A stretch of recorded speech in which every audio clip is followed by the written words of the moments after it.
Bom, Thaís Bilenque, essa semana nós vamos falar de eleição nesse primeiro bloco e saiu uma pesquisa que foi divulgada faz alguns dias, mas quem ouviu o podcast A Hora, que é um podcast que eu recomendo as pessoas ouvirem. Recomendo fortemente. Muito bom, obrigado. E obrigado pela sua parte também, né? Mas enfim, vamos lá. A pesquisa que saiu é a pesquisa Ideia Meio, uma pesquisa telefônica, que pelo que eu entendi eles vão fazer todo mês. Agora, o resultado é muito parecido com aquilo que a gente discutiu na semana passada. Basicamente, aquelas conclusões que a gente tinha tirado, mas tem uma questão específica que me assustou nessa pesquisa, e eu estou até procurando em outras para ver se o resultado é parecido, que é a quantidade de pessoas que declara não saber em quem vai votar espontaneamente. Esse é um indicador que, se à primeira vista você fala, mas Toledo, e daí, né? Você vem com esses números chatos aí para mim atrapalhar na minha sexta-feira. Não, esse é um indicador muito importante, porque a gente sempre usou isso como uma proxy, como um indicativo do grau de interesse das pessoas pela eleição.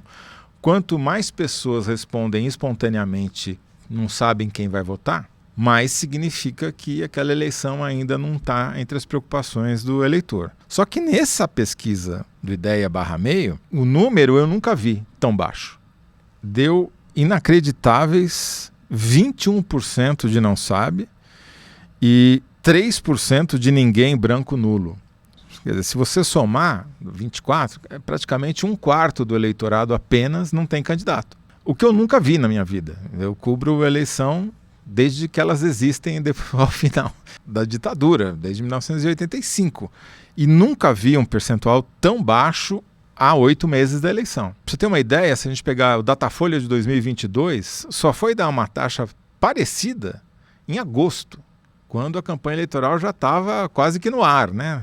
Com horário propaganda, etc, etc. Então, é uma eleição que guarda algumas semelhanças com eleições passadas, mas ela tem uma peculiaridade, que é você já tem praticamente 3 em cada 4 eleitores com candidato espontâneo, na ponta da língua. Isso se reflete como? O Lula aparece com 31% nessa pesquisa na espontânea. É muito alto, muito, muito alto. E o Flávio Bolsonaro, que é o segundo colocado, deu um pulo enorme de um mês para o outro. O Flávio tinha 6% na espontânea e agora está com 15%. Quer dizer, duplicou, quase triplicou a taxa de espontânea dele, o que mostra, a meu ver, duas coisas. Primeiro, a eleição tende à polarização entre Lula e Bolsonaro, só mudou o primeiro nome do outro candidato, mas o sobrenome continua igual. E sobra muito pouco espaço para que surja uma terceira via. O Tarcísio de Freitas já está enterrado como candidato a presidente, a gente já falou isso a semana passada, mas a posição relativa dos outros candidatos, principalmente o Ratinho Júnior ou o Caiado e o Zema, não é uma posição de protagonista, é uma posição de quem vai tentar chegar, não passar vergonha no primeiro turno para negociar uma posição no segundo turno. O que você está ouvindo aí em Brasília sobre essa eleição, sobre as articulações, etc? Bom, para começar, o ano oficialmente foi aberto essa semana, né, com a retomada dos trabalhos nos 3 poderes, quer dizer, Planalto não, mas no Supremo e no Congresso, e aí todos os chefes de Estado, de poder, e os principais ministros, as principais lideranças estavam reunidas aqui, e a chave mudou absolutamente, a chave virou para o modo eleição, todos os cálculos políticos, inclusive na relação governo-congresso, judiciário e tal, já está passando pelo cálculo eleitoral. O que eu ouvi muito no Palácio do Planalto, eu tive com assessores do Lula que convivem diariamente com ele, e a gente vai falar ao longo dos 3 blocos sobre isso, né? E no terceiro bloco eu conto algumas das histórias dessa semana de reencontro entre Lula, Davi Alcolumbre, Hugo Mota e tudo mais. Mas o que dá para adiantar já desde agora é que esse modo eleição foi muito disparado pelo Lula desde que voltou das férias, então ele começou a sentar e o Lula faz o xadrez eleitoral, ele monta o tabuleiro Da mesma forma que ele montava nos anos 90, nos 2000, que é meio analógico, entre aspas, né? Porque ele faz estado por estado, palanque por palanque, raciocina regionalmente para ir pavimentando, organizando a cena nacional. Tem gente que vai dizer, olha, mas agora, com rede social, pós-Bolsonaro, é uma narrativa mais unificada nos estados e tal, mas o Lula opera sob a outra lógica. Agora, quem que tá certo? É ele ou não, aí a gente vai saber em outubro. Mas o fato é que ele está dedicado, e ao lado dele, Gleisi Hoffmann, os principais ministros ali da Casa Civil, Rui Costa, enfim, mas ele e Gleisi muito dedicados a essa montagem, e no PT, o Edinho Silva muito próximo, montando estado por estado, e Lula tá com uma vontade de disputar. A gente começa o governo, né, Toledo, com o 8 de janeiro, aí fica um tempo em reação ao 8 de janeiro, a questão da democracia, das instituições, aí o governo entra naquela baixa, né, naquela falta de ânimo, e depois vem melhorando, ao ponto de agora ele está sendo descrito como um momento mais animado, um momento mais confiante, ele está querendo demonstrar essa confiança na reeleição, então tem várias historinhas assim, que vão mostrando esse pique do Lula. E esse pique do Lula se sente, por exemplo, na disposição dele, os palanques regionais, além da questão de rede social e tudo mais, é o que vai definir a chapa nacional. Porque hoje o vice dele é o Alckmin, certo? E o Alckmin é uma grata surpresa para o Lula. Ele diz muito para o próprio Alckmin, muito no entorno dele, o quanto ele nunca imaginou que ia encontrar um vice da qualidade, entre aspas, do Zé de Alencar, que foi o vice nos 2 primeiros mandatos. E ele diz que o Alckmin está à altura, se não maior ainda, do que o Zé de Alencar, pela animação, pela generosidade, a lealdade, pela disposição do trabalho. Então ele está realmente com uma boa relação com o Alckmin, convida o Alckmin para tudo que é grande e importante de conversa de política. Se por acaso esquecem de convidar, né, na assessoria do Lula, esquecem de convidar o Alckmin, ele dá bronca depois, ele faz questão inclusive porque uma das críticas que ele fez à Dilma Rousseff é que ela não incluía o Michel Temer, seu vice, nas rodadas de política, né, e deu no impeachment, então. E o Alckmin, você já relatou, ele não está com disposição de disputar governo, de disputar a eleição que não seja na vice e tudo mais, mas não está descartado, assim, as pessoas que estão nessa montagem de chapas dizem que sim, o Lula, inclusive na entrevista que ele deu ao UOL nessa quinta-feira, ele fala que Haddad e Alckmin têm um papel a cumprir em São Paulo. O melhor do cenário, segundo as pesquisas atuais que o Planalto tem, era o Alckmin disputar o próprio governo do estado. Ele é o candidato do grupo com mais potencial. E aí, com isso, abriria essa vaga, e para essa vaga de vice também vale o cálculo eleitoral, que é, eu não vou ter o MDB inteiro, eu não vou ter o PSD inteiro, mas eu não tinha nada do União Brasil quando o governo começou, e agora eu tenho 3 ministros e alguns estados apoiando. A lógica vale para também esses outros partidos na eleição, e se trouxer, por exemplo, o Renan Filho, ministro dos Transportes, o MDB de Alagoas, para a chapa presidencial, que é um ministro que também foi uma boa surpresa para o Lula, com quem ele também se deu bem, se impressiona com a capacidade de trabalho e tudo mais, bom, aí traz uma parte importante do MDB, e mesmo que alguns estados liberem para apoiar outro candidato, ele consegue agregar mais, e isso está na conta também, mas primeiro ele vai ter que fechar, né, essas chapas regionais para chegar na chapa nacional. Peraí, vamos dar um freio de arrumação aí. A gente tem um cenário que as pesquisas estão mostrando, e uma vem confirmando a outra, que tende a polarizar Lula e Flávio. E os dois têm a mesma característica. Tem uma base, um piso forte. No caso do Flávio, é um piso que ainda está subindo, mas já subiu muito rapidamente, que é o piso do pai. E ambos têm um teto baixo. Então, o intervalo que sobra entre o piso e o teto que eles podem operar é um intervalo estreito. E os dois têm a mesma característica. O Tarcísio, que talvez tivesse um pouquinho mais de teto, está descartado. Então, essa discussão está superada. O que significa isso? Significa que, de um lado, vai ser uma eleição, um tentando aumentar a rejeição do outro, porque quem tiver a maior rejeição vai perder no segundo turno. E segundo, você precisa de todo e qualquer voto que você conseguir a mais, porque vai ser muito difícil conquistar voto do adversário, e a faixa de, digamos, indecisos ou de oscilantes, né, que podem ir para um lado ou ir para o outro, essa faixa ela nunca esteve tão pequena. Nós vamos falar disso no episódio do A Hora Extra desse sábado. Agora, na prática, como é que traduz isso? Traduz nisso que você está falando e explica por que o Lula já saiu acelerando logo de cara essa semana. Porque a campanha nos estados, você falou, é analógico, né? Mas nesse caso eu acho que é uma analogia que funciona com, perdão do trocadilho.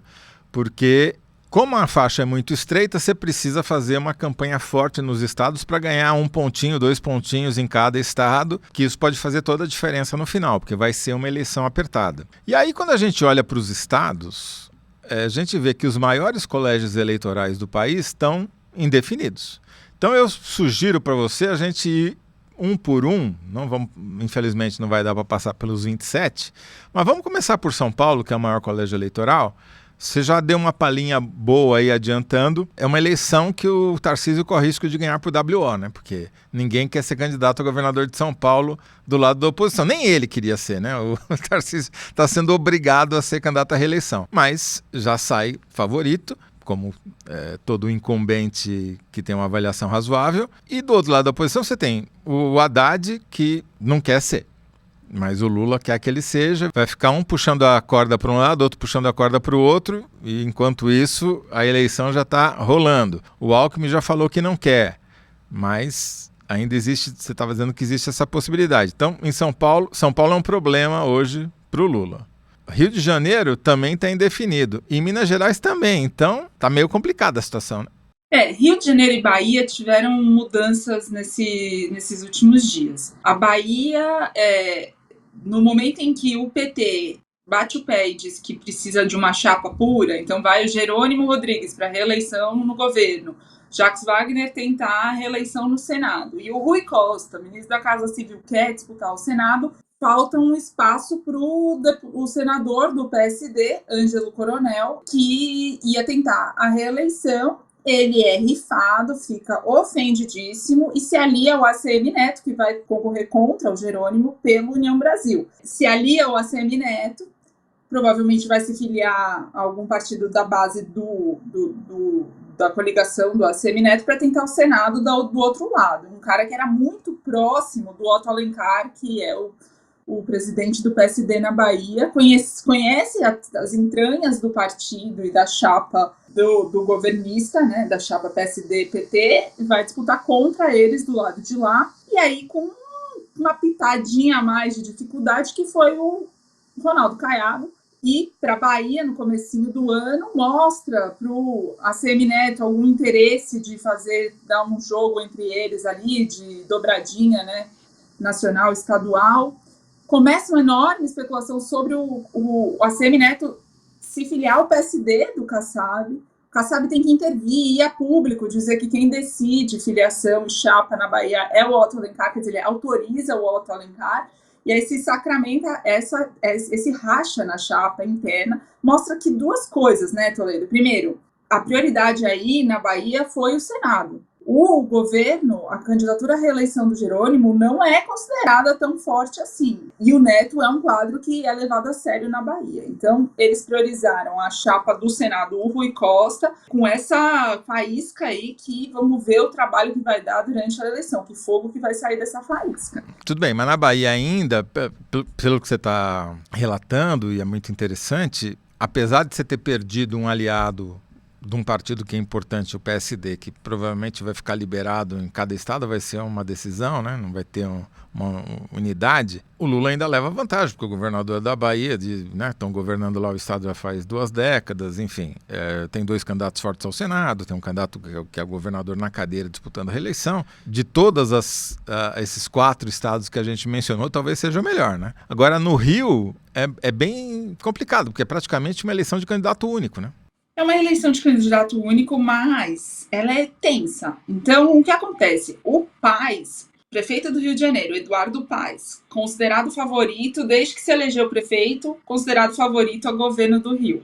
Em 2026, é do PSD, foi um aliado próximo do Lula nos primeiros mandatos, nunca esteve muito próximo no terceiro mandato do Lula. E aí, numa reunião no começo de janeiro, ele vai até Brasília, Lula recebe Eduardo Paes no Palácio com um jornal na mão, e nesse jornal, no Globo, tinha uma entrevista do vice do Eduardo Paes, criticando a política de segurança pública do Lula. E o Lula passa o recibo, fala, bom, segundo ele contou para aliados e do Paes também, a história é que ele fala, eu peguei na sua mão quando você não era ninguém, Eduardo. Eu, Sérgio Cabral, minha mulher não queria que a gente nem cumprimentasse você, a gente pegou, você se elegeu, e agora você não precisa mais de mim. Eu tenho lá sou um pouco conhecido no Rio de Janeiro também.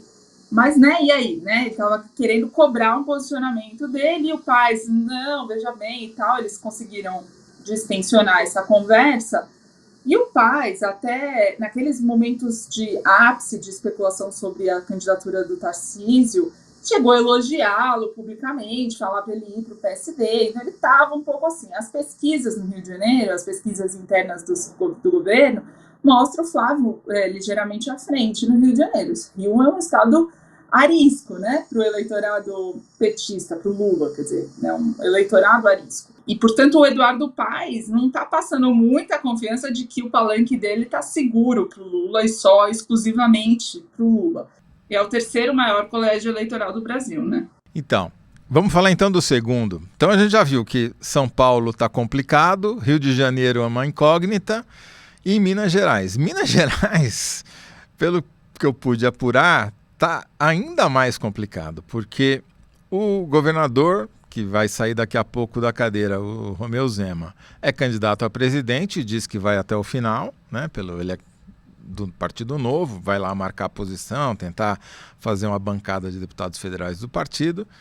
Obviamente não vai chegar no segundo turno, mas é candidato. O vice é o candidato dele à própria sucessão, né? O vice-governador, que está em outro partido. Foi para o PSD também. Você vê que o PSD é chave em São Paulo, porque o Kassab é o braço direito político do governador Tarcísio de Freitas. No Rio de Janeiro é o partido do prefeito, o Eduardo Paes, que é o favorito para ser candidato a governador. Na Bahia foi o partido que deu ruído, né? Ficou excluído da chapa. E em Minas é o candidato que teoricamente seria favorito na eleição de governador, mas é um candidato desconhecido. Ele vai ter que comer muita poeira nas estradas mineiras, que a maioria está asfaltada, não vai ter tanta poeira assim, mas enfim. Vai ter que rodar. Minas é o estado que tem o maior número de municípios no Brasil, tem mais de 800 municípios, para se tornar conhecido e emplacar. O Flávio Bolsonaro não está botando muita fé nesse apoio desse cara, do vice que é o candidato do Zema, porque afinal de contas ele é o candidato do Zema. Quem garante que ele não vai ficar ali numa posição vai, não vai, apoia o Zema um pouquinho, depois apoia o Flávio um pouquinho. Então, pela desconfiança, o Flávio cogita lançar um candidato dele lá, do PL, lá em Minas Gerais, mas não está certo quem seria. Tem muita pressão sobre o Cleitinho, né, que é senador, foi eleito muito bem na eleição passada, mas também não tem muita...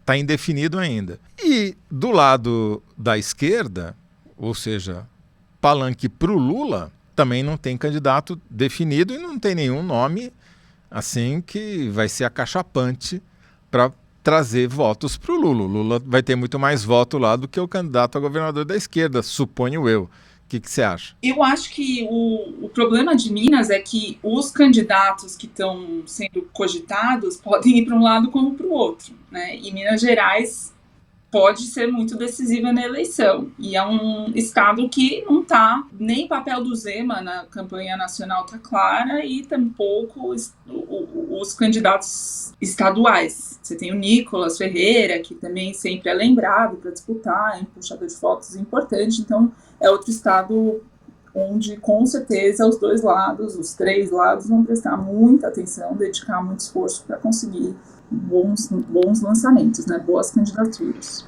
O que eu estou depreendendo dessa nossa conversa aqui, Thaís, é que nós vamos falar muito mais sobre a campanha nos estados, nessa eleição, do que a gente costuma falar ou costumava falar nas eleições anteriores, porque Se a eleição é apertada, se quem ganhar vai ganhar por uma margem pequena e todo voto vai contar, especialmente a eleição estadual nesses maiores colégios eleitorais vai ser estratégica, né? Vai ser fundamental e não tem nenhum dos dois candidatos favoritos numa posição muito tranquila, que pode relaxar e falar, não, estou garantido já em São Paulo, no Rio, em Minas, na Bahia, né, e vou ficar aqui gravando vídeo para o TikTok, né? Enfim, acho que vamos voltar a falar muito disso, né? Com certeza.